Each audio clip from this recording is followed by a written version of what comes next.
Hi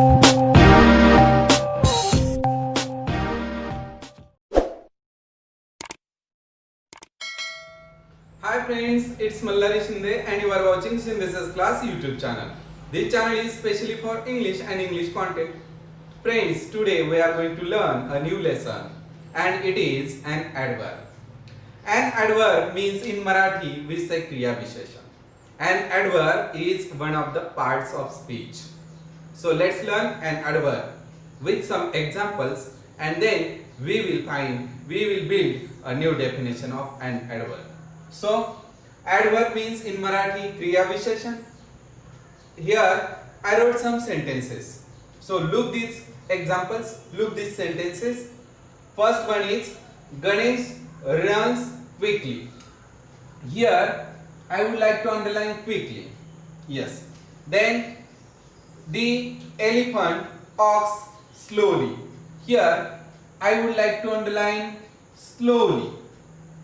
Then this is a very sweet mango. Here I underline very.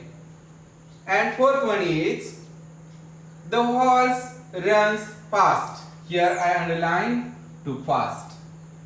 Now friends, in the first sentence, Ganesh runs quickly. Ganesh कसा पळतो आहे? गणेश जलद पळतो आहे.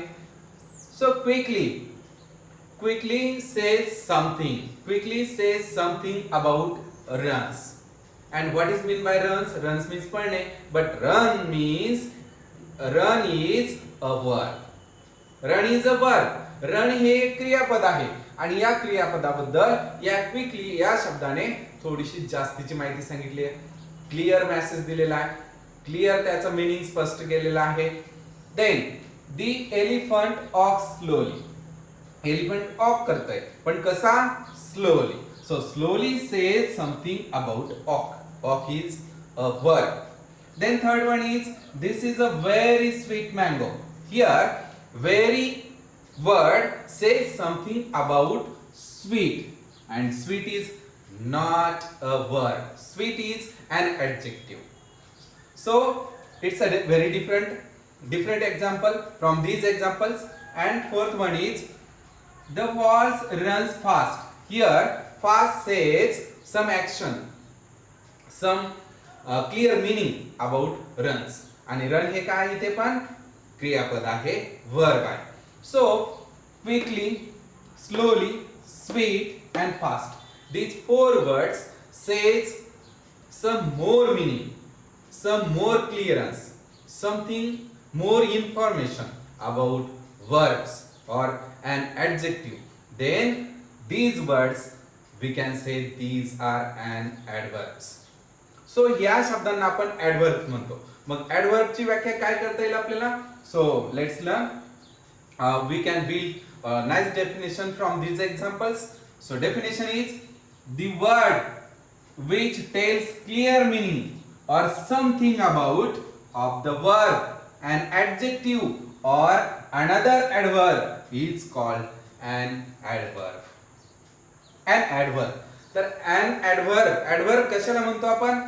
असा शब्द जो आपल्याला क्लिअर मिनिंग सांगतो, स्पष्टपणे अर्थ सांगतो, स्पष्टता देतो जास्त, त्यानंतर समथिंग अबाउट सांगतो, आणखीन काही विशेष सांगतो, स्पेशल इन्फॉर्मेशन देतो. कशाबद्दल? वर्ब बद्दल. देन ऍडजेक्टिव्ह बद्दल. देन आणखीन एखाद्या ऍडवर्ब बद्दल. अशा शब्दालाच आपण काय म्हणतो? an adverb असं म्हणतो. सो एक गोष्ट क्लिअर करून सांगतो या ठिकाणी. आपल्याला असं सांगण्यात आलेलं आहे की ऍडवर्ब जो आहे तो फक्त वर्ब बद्दलच माहिती देतो, वर्ब बद्दलच क्लिअरन्स देतो. नाही, तसं नाही.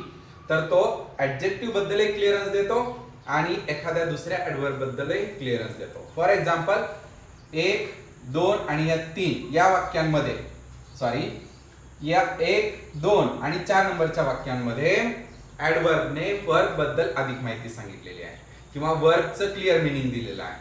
आणि थर्ड सेंटेन्स मध्ये हा स्वीट अँड ऍडजेक्टिव्ह आहे आणि ऍडजेक्टिव्ह बद्दल ऍडवर्बने माहिती सांगितलेली आहे. सो या ठिकाणी तो ऍडजेक्टिव्ह बद्दलही माहिती सांगतो. तर अशा शब्दांना आपण क्रियाविशेषण म्हणतो.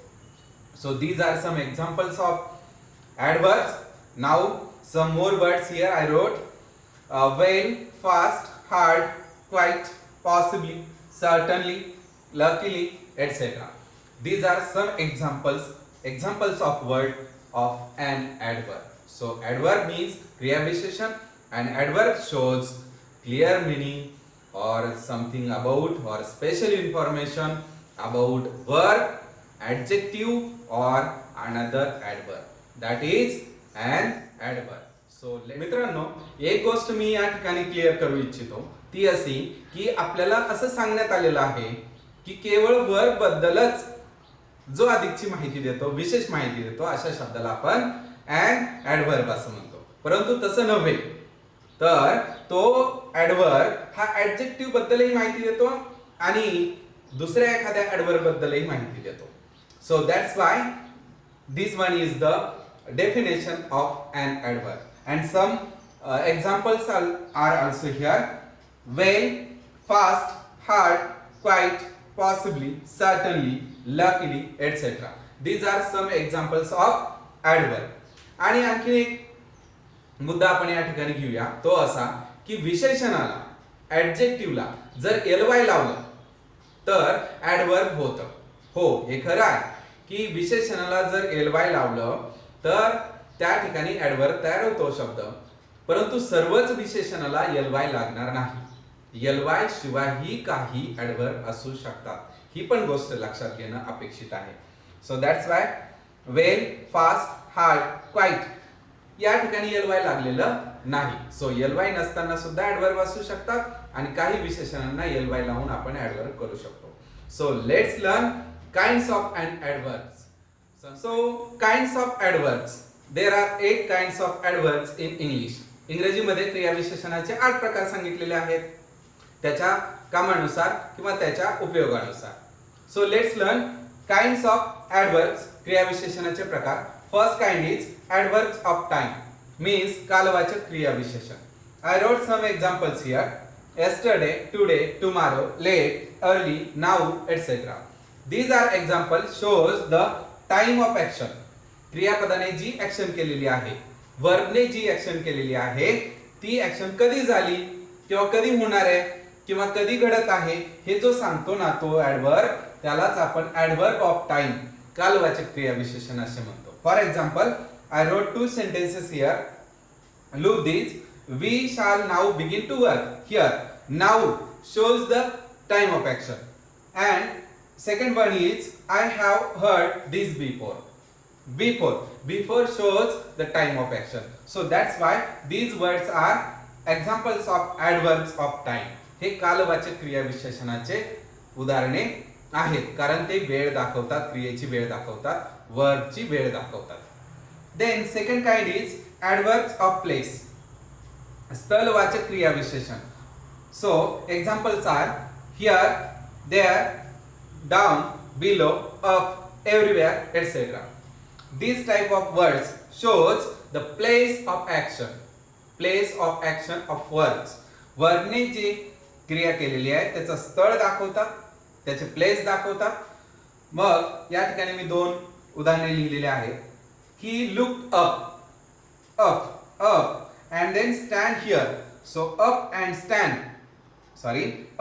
here, these words shows the place of adverb, place of verbs, place of action of verbs. So that's why we say these are adverbs of place. हे स्थलवाचक क्रिया विशेषणाचे उदाहरणे आहेत. So third kind is adverbs of manner. Adverbs of manner means रीतिवाचक क्रिया विशेषणे. मग रीतिवाचक क्रिया विशेषणे कशी असतात, तर ते रीत दाखवतात, क्रिया कशा पद्धतीने झाली ती पद्धत दाखवतात, मग किंवा गती दाखवतात. सो adverbs of manner, रीतिवाचक क्रिया विशेषणे. I wrote some examples here. Slowly, fast, angrily, happily, etc. These are some examples of manner. Adverbs of manner, रीतिवाचक क्रिया विशेषणाची काही उदाहरणे आहेत. Also, I wrote 2 examples here. The boy works hard. Here, hard is one of the example of adverbs of manner, and second one is this story is well written. Now this story is well written. Here well is adverb. So how it was written, it is written, so well written. मग या ठिकाणी रीती दाखवतात, कशा पद्धतीने क्रिया झाली हे दाखवतात, त्याला आपण रीतिवाचक क्रिया विशेषणे म्हणतो. Then fourth kind is adverbs of frequency. Here adverbs of frequency means संख्यावाचक पुनरावृत्ती. फ्रिक्वेन्सी मीन्स पुनरावृत्ती, वारंवार क्रिया घडणे.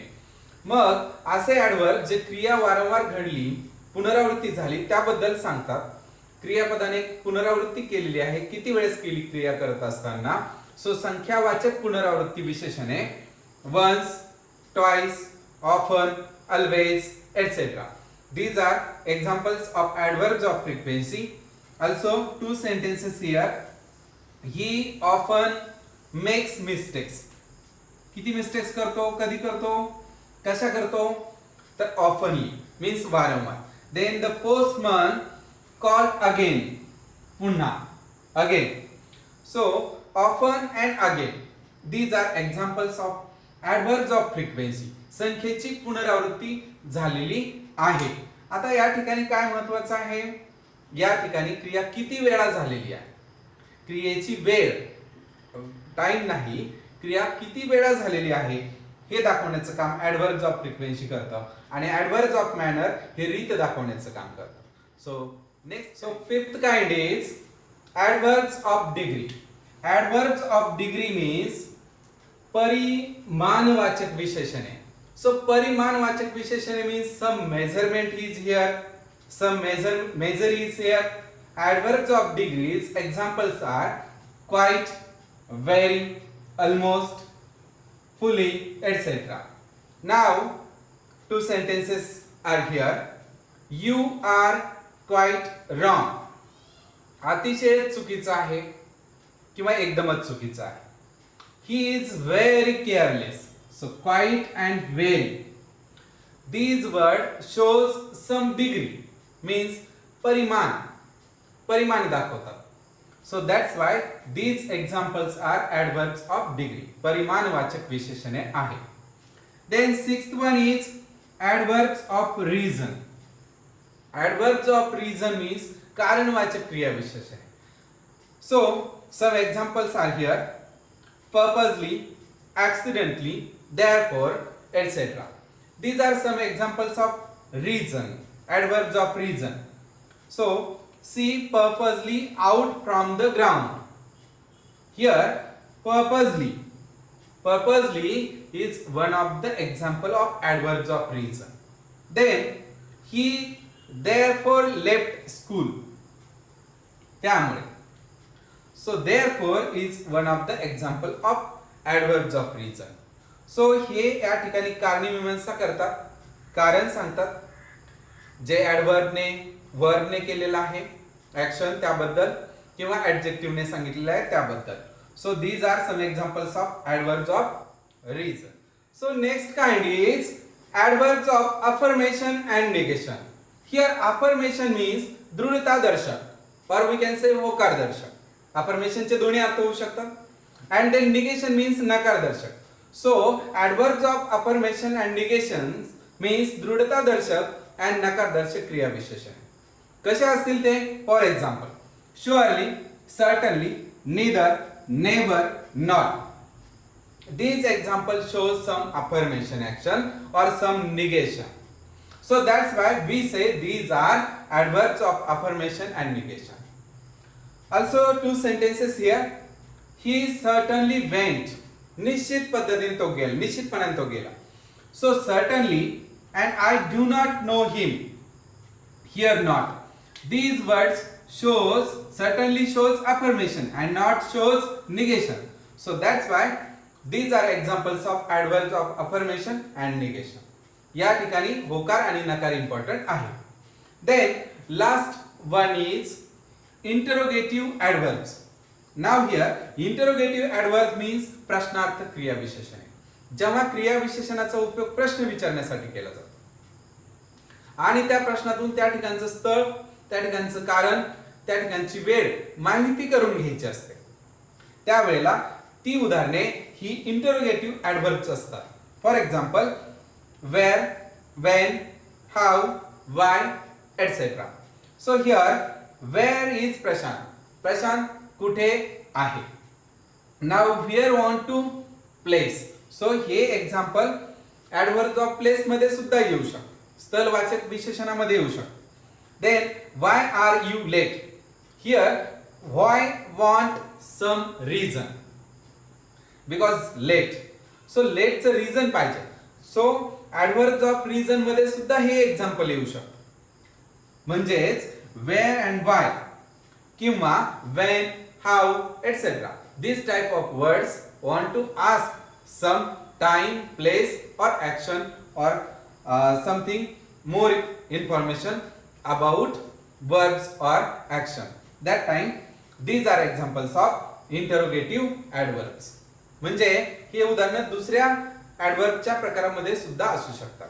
So student, today we learn about adverbs, its definition and its kinds. So thank you, keep watching, subscribe, like, share to my channel.